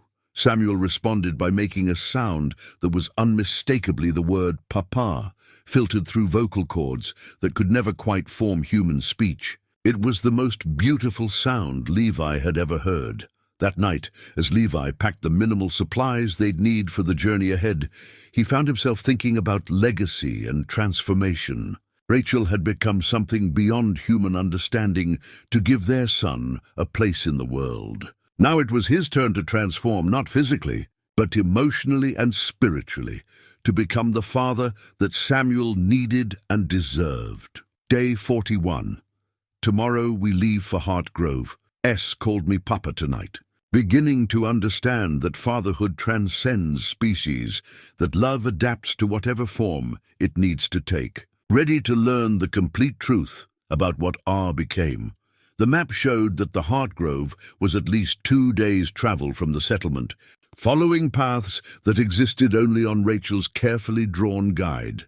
According to Keeper, some of these trails were known only to the eldest members of their community, paths that led to places where the boundary between the physical and spiritual worlds grew thin. Levi had never been a particularly spiritual man, but 7 years of solitude in the ancient forest had taught him to respect mysteries he couldn't explain. If the Hartgrove was truly where Rachel's spirit resided, if it held answers to questions that had tormented him for years, then he would make this pilgrimage regardless of the challenges it presented. Samuel spent that final evening showing Levi items from their shared cache of Rachel's belongings. Photographs Levi had never seen, letters she'd written but never sent, small treasures that revealed aspects of her inner life he'd never known. Each item was presented with the reverence of someone sharing sacred relics, and Levi began to understand that his son had become the keeper of Rachel's memory, in ways that went far beyond simple possession of her things. "Your mother was extraordinary," Levi told Samuel as they examined a sketch Rachel had made of the forest canopy. "She saw beauty in places where others saw only wilderness. She loved these woods the way some people love music or art." Samuel nodded solemnly, then retrieved something from his fiber pouch that made Levi's breath catch. It was a small wooden carving of a family, a man, a woman, and a child, rendered in Rachel's distinctive artistic style. The man was clearly Levi, captured with loving attention to detail. The woman was Rachel, as she had been before her transformation. And the child was unmistakably Samuel, depicted not as he was now, but as Rachel had imagined he might have been in a world where such transformations weren't necessary. The carving represented the family they might have been in a different reality, the life they could have shared if not for the mysterious forces that had changed everything. It was both heartbreaking and beautiful, a tangible representation of love that transcended form and circumstance. As dawn approached and the time for departure drew near, Levi found himself at peace with the decision to complete this journey. Whatever waited in the Hartgrove, revelation, closure, or simply a final goodbye, he would face it with Samuel at his side and Rachel's memory in his heart. The hermit who had fled the world 7 years ago was gone.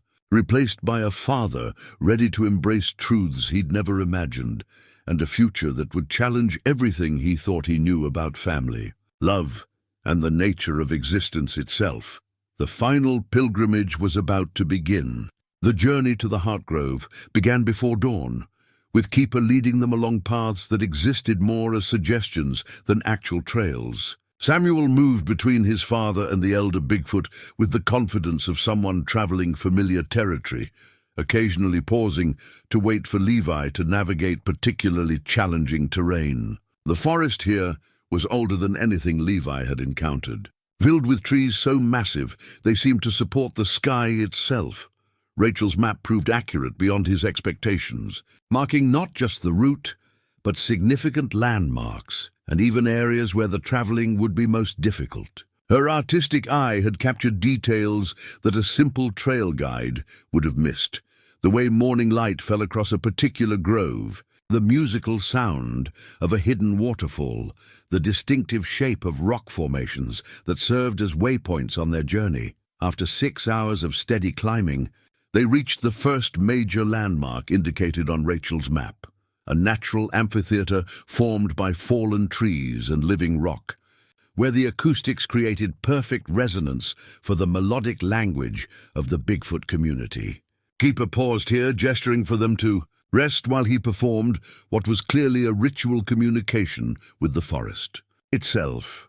The elder's voice rose in complex harmonies that seemed to blend with the wind through the canopy above. Samuel joined in with his own smaller voice, adding counterpoint melodies that transformed their music into something that made Levi's chest tight with emotion. This wasn't just traveling, this was pilgrimage, conducted with the reverence due to sacred ground.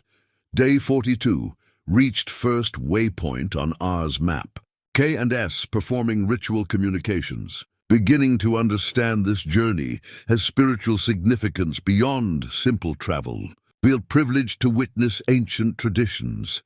The second day brought them to terrain unlike anything in Levi's experience. Here, the forest canopy grew so thick that they traveled in perpetual twilight, guided by bioluminescent fungi that painted the path in soft blues and greens. The trees themselves seemed different, older not just in age but in essence, as if they belonged to an earlier version of the world where the laws of nature operated according to different principles. Samuel stayed close to his father during these strange passages, his small hand occasionally resting on Levi's arm in reassurance. The gesture spoke of deep empathy.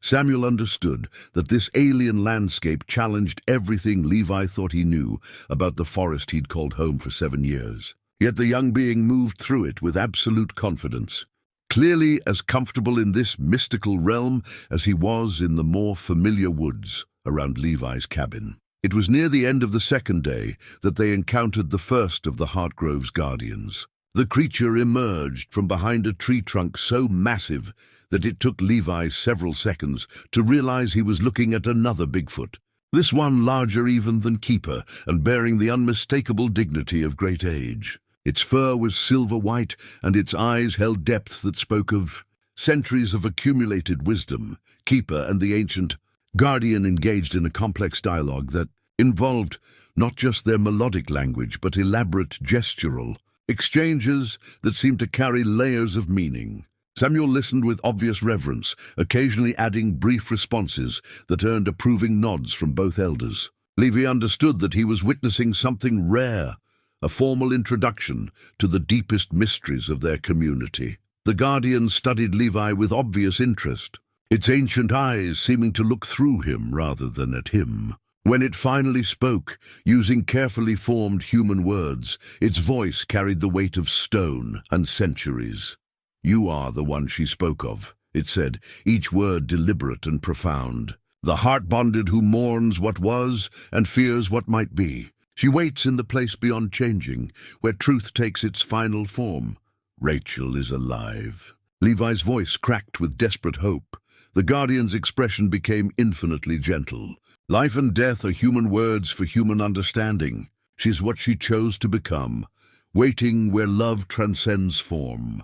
Your son will show you With that cryptic pronouncement, the ancient being stepped aside and gestured toward a path that was barely visible among the towering trees. This was clearly the final approach to their destination, the route that would lead them to whatever remained of Rachel, and the answers Levi had sought for 7 years. Samuel took his father's hand as they began the last stage of their journey, and Levi felt the small fingers tremble slightly. Even for his transformed son, this place held significance that bordered on the overwhelming. They were approaching the heart of mysteries that had shaped Samuel's entire existence. The sacred space where his mother had made her final transformation. The path wound upward through groves where the very air seemed to shimmer with potential, where sound behaved strangely and light fell in patterns that defied the position of the sun above the canopy. Levi's rational mind struggled to process what his senses reported, but his heart recognized the profound peace that suffused this place. Whatever else the Heart Grove might be, it was sanctuary in the truest sense. As they climbed higher, the trees began to change in ways that challenged belief. Their bark glowed with soft inner light, and their leaves rustled with sounds that were almost like whispered conversations. Most remarkably, some of the giants showed clear signs of intentional shaping, not the careful pruning he'd seen in the settlement, but fundamental alterations to their growth patterns that must have taken centuries to achieve. This is where they come to change. Samuel managed to communicate through his combination of gesture and barely formed words.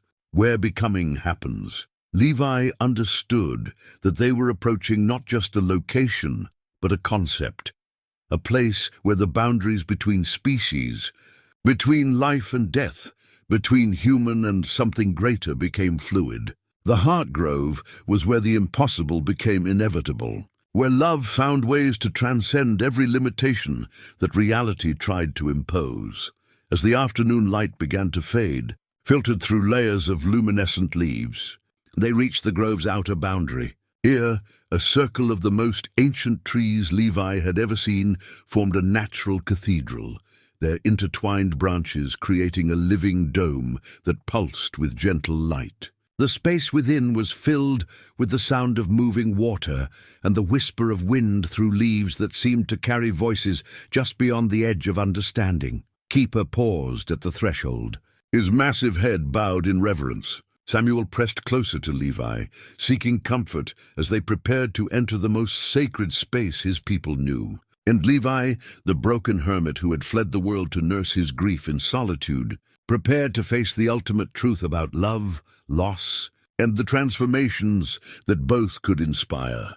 At the center of the grove, where the light was brightest and the voices in the wind most clear, something waited for them. Something that had once been Rachel, that might still be Rachel in ways that human language couldn't capture.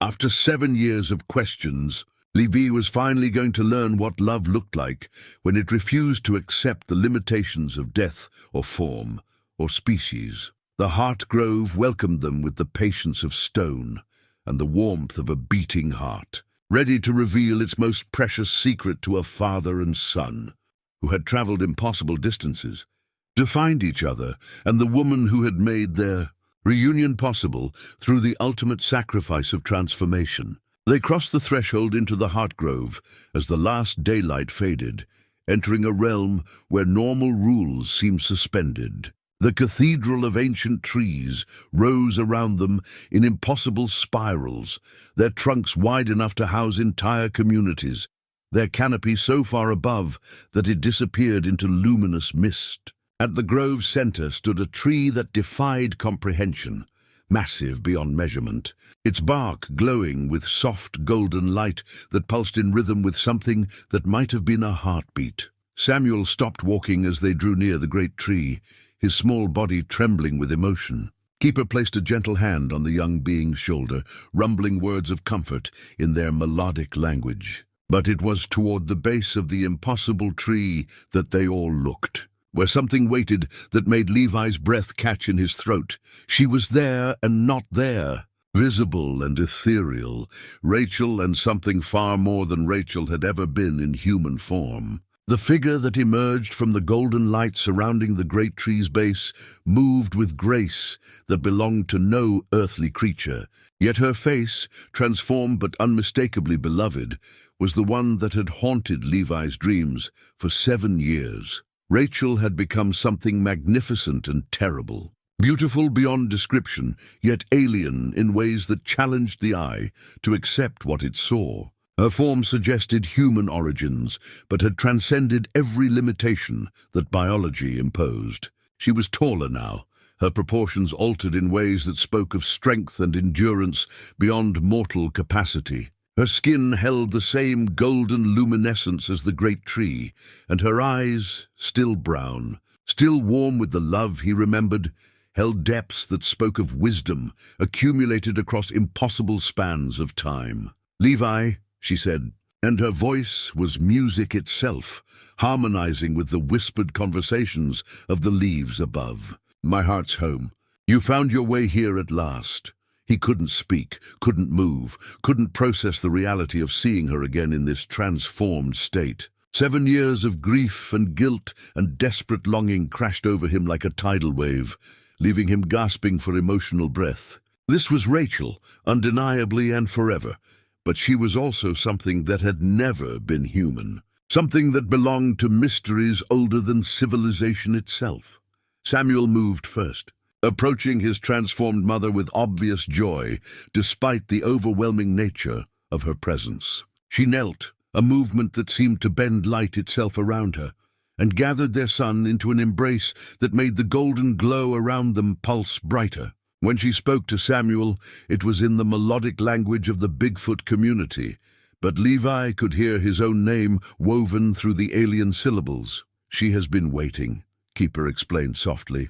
"The transformation that saved your son's life bound her to this place, but her love for both of you has kept her essence coherent across the years. She exists now as guardian and guide, protector of the ancient wisdom that allowed your family to survive." Rachel rose and approached Levi with steps that left no prints on the moss-covered ground. When she was close enough to touch, she extended her hand, still recognizably hers, despite its altered proportions, and waited for him to make the choice to accept this new reality. "I know this isn't what you expected," she said, her voice carrying both sorrow and infinite tenderness. "I know seeing me like this must be frightening, but I need you to understand that everything I became for love, for you, for Samuel, for the future we could never have shared in the human world." Levi took her hand, and the contact sent warmth through his entire body, not just physical heat, but emotional comfort that eased 7 years of accumulated pain. Her touch was still Rachel's touch, still the gentle strength that had anchored him through the storms of their early marriage. "I thought you were dead," he whispered. "I thought I'd lost you forever." "You did lose me," she admitted, her transformed features showing deep sadness. "The woman you married, the human you fell in love with, she's gone. And what remained after the change, what love looks like when it refuses to be bound by the limitations of mortality. I exist now to protect the wisdom that saved our son and to guard the bridge between worlds that our family represents." Rachel led them to a natural amphitheater formed by the great tree's massive root system, where the golden light was brightest and the sense of sacred space most profound. Here she began to tell them the complete story, not just the facts that her journal had revealed, but the emotional truth of her impossible choice. "The transformation began during my pregnancy," she explained, her voice weaving harmonies that made the forest itself seem to listen. "Something in my bloodline, dormant for generations, awakened when our child began to grow. The changes weren't random, they were purposeful, designed to ensure that Samuel could survive in a world that would never accept what he was becoming. She showed them then, through touch that conveyed memory more clearly than words ever could, the pain and terror of her gradual transformation.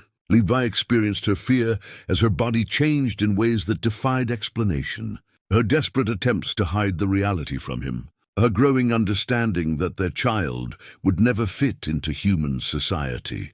"I tried to find a way to stay," she continued, tears that glowed like liquid starlight running down her transformed cheeks. I wanted to believe that love alone could bridge the gap between what I was becoming and what you could accept. But Samuel's birth showed me the truth. He needed a community that understood his nature, protectors who wouldn't see him as a monster to be cured. The final revelation came as Rachel touched Levi's forehead, sharing the memory of her ultimate choice. He saw through her eyes, the moment when she understood that completing the transformation would bind her to the Heartgrove forever, making her a guardian spirit who could protect their son from a distance, while ensuring that the ancient wisdom of both communities would be preserved. "I chose to become this," she said simply, "because it was the only way to save everything that mattered most. Our son needed a mother who could exist between worlds, and you needed time to heal from losses you didn't understand. The part of me that lives here has watched over both of you, waiting for the day when our family could be complete again, not as it was, but as it needed to become." Levi understood then that this wasn't an ending but a beginning. Rachel's transformation had created something unprecedented, a bridge between human and Bigfoot communities, a guardian who could protect the ancient wisdom while nurturing the new kind of family that their love had made possible. Samuel nestled between his transformed mother and his human father, and for the first time in 7 years, their family was truly complete. Not in the form any of them had expected, but in the shape that love had carved from impossibility, sacrifice, and the determination to protect what mattered most, regardless of the cost. "Can you forgive me?" Rachel asked, her luminous eyes searching Levi's face. "Can you love what I've become?" His answer came not in words, but in the tears that streamed down his weathered cheeks as he pulled both Rachel and Samuel into an embrace that bridged every gap between species, between worlds, between what had been lost and what had been found. Love, he understood finally, truly did transcend every boundary that reality tried to impose. 6 months later, Levi woke not to the solitude that had defined his mornings for 7 years, but to the soft sounds of Samuel preparing their breakfast fire outside the cabin. The routines they'd established since returning from the Heartgrove had become as natural as breathing, father and son sharing the daily tasks of mountain living while building a relationship that transcended every conventional understanding. A family. The transformation in Levi's life was as profound as any that Rachel had undergone, though his changes were of the heart rather than the flesh. The hermit who had fled the world in grief had been replaced by a man who understood that love took countless forms, that family could bridge any gap, and that healing sometimes required accepting truths so impossible they redefined reality itself. Samuel had grown more confident in their shared communication over the months, developing a hybrid language of gestures, expressions, and carefully formed sounds that allowed complex ideas to flow between them. His intelligence continued to astonish Levi, not just in his understanding of forest lore and survival skills, but in his emotional wisdom and capacity for empathy that seemed far beyond his young years. "Papa," Samuel managed to vocalize as Levi emerged from the cabin. The word still imperfect, but unmistakably clear. "Visit Mama today?" The question had become part of their weekly routine. Every 7 days, they would make the journey to the Heartgrove, where Rachel existed in her transformed state as guardian and guide. These visits had evolved from emotional reunions into something deeper, family time that honored both what they had lost and what they had found in its place. Levi's relationship with Rachel's transformed presence was perhaps the most complex aspect of his new reality. She was undeniably the woman he had loved, but she was also something far greater and more mysterious. Their conversations during these visits covered everything from Samuel's development to the ancient wisdom she now protected, from memories of their human life together to plans for a future that would honor both their son's dual nature and the responsibilities they all shared. "Yes, we'll visit Mama today," Levi confirmed.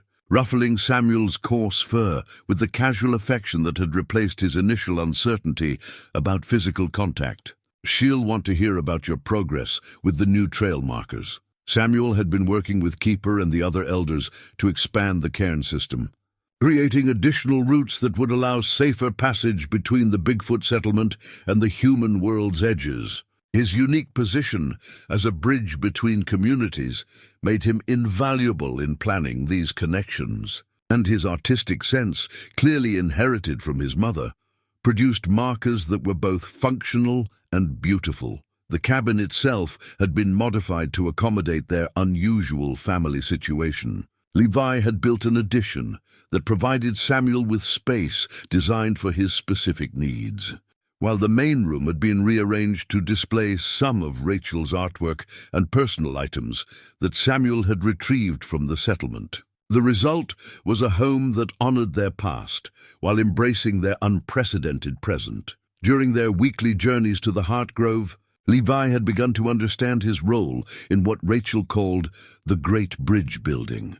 His presence as Samuel's human father, his acceptance of truths that challenged every assumption about reality, and his growing relationship with the Bigfoot community made him a vital link between worlds that had existed in isolation for too long. Day 205, S continues to develop new communication skills. Our weekly visits to R, establishing strong family bonds despite unconventional circumstances, beginning to understand my role as facilitator between communities.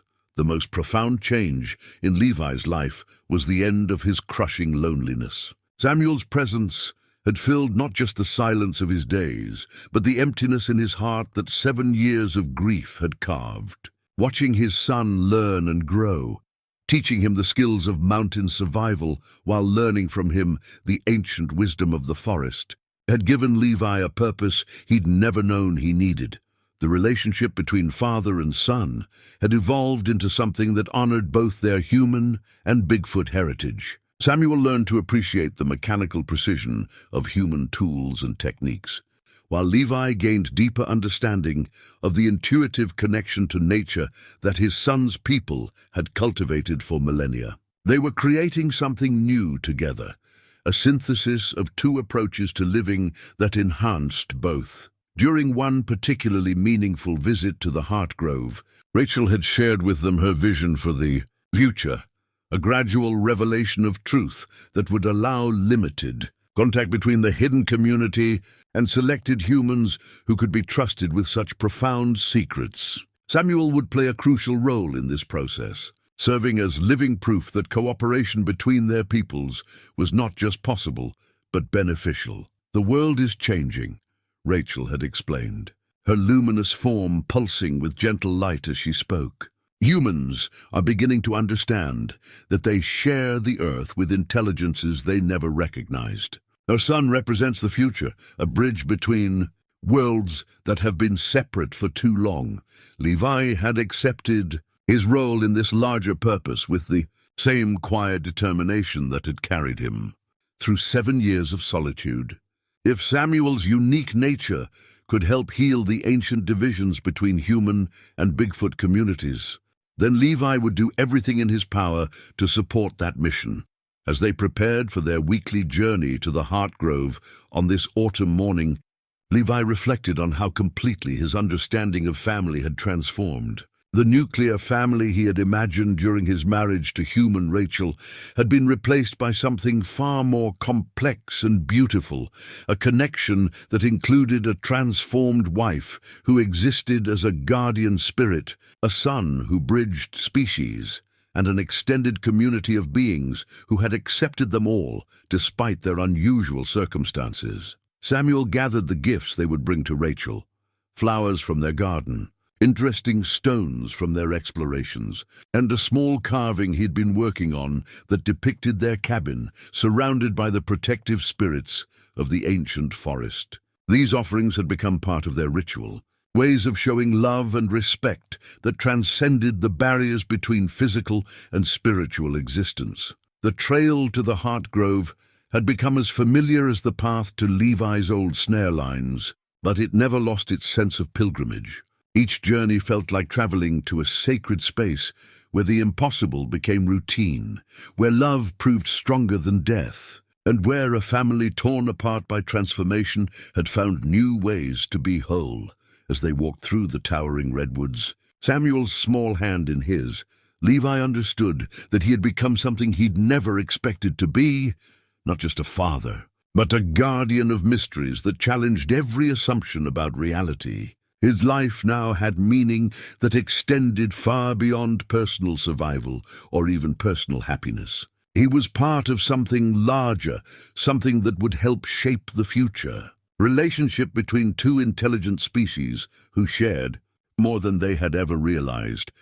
The hermit who had once fled the world in grief had become a bridge between worlds, and his transformed family had become living proof that love truly could transcend every boundary that existence tried to impose. In the heart grove, where Rachel waited with her eternal patience and infinite wisdom, their impossible family would gather once again to celebrate the miracle of connection that had survived transformation, death, and the ultimate test of unconditional love. Some losses, Levi had learned, weren't endings but metamorphoses, painful changes that ultimately revealed new forms of beauty more profound than anything that had come before. In losing the wife he had married, he had found a guardian spirit, a remarkable son, and a purpose that would guide him for the rest of his days. The forest that had once seemed empty now felt full of protective presence, and the future that had once seemed hopeless now held infinite possibility. Walking toward the heart grove with Samuel at his side, Levi Hartman finally understood that some love stories don't end. They just transform into something even more beautiful than their beginnings ever promised to be.